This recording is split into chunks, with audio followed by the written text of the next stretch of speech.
In today's video, I'm going to teach you how to effectively import and map invoice data using third-party apps or CSV import tools. Getting this process right is crucial for keeping your financial records accurate and up to date. Let's dive in and explore the steps you need to take to ensure smooth and efficient import of your invoice data into your preferred accounting system. The first step in our journey is using third-party apps or CSV import tools. These tools are indispensable when it comes to handling large volumes of invoice data quickly and accurately. They can save you from the headache of manually entering data, which is not only time-consuming but also prone to errors. Start by choosing a reliable tool that integrates well with your accounting software. Check for compatibility and make sure it offers the features that fit your needs, such as the ability to handle multiple currencies or custom fields, if necessary. Moving on to the next phase, mapping fields is a critical step.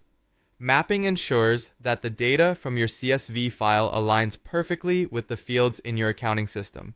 Think of it as matching items from one list to the corresponding items on another list. This ensures that each piece of data ends up in the right place, avoiding any misplacement or data mismatch.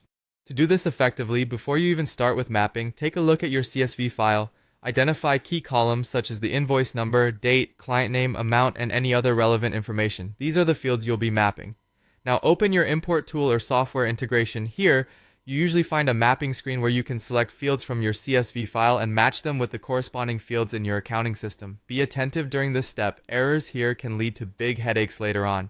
If your tool offers a preview function, use it to verify that everything is mapped correctly before proceeding. Finally, when you're satisfied with your field mapping, it's time to upload your invoice data. This is usually straightforward, but it's always good to double check everything one last time before pulling the trigger. Some apps even allow you to run a test import with a small batch of data just to ensure everything looks good in your accounting system before you commit to the full upload.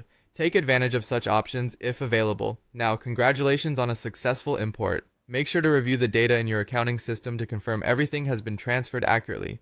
Regular checks like these are vital to maintaining data integrity over the long term. Keep an eye out for any anomalies or discrepancies and address them promptly. There you have it. By following these steps, using third-party apps or CSV import tools, mapping fields accurately, and uploading your invoice data, you're well on your way to mastering data imports. Thanks for watching, and be sure to join me for more practical tips in our next video.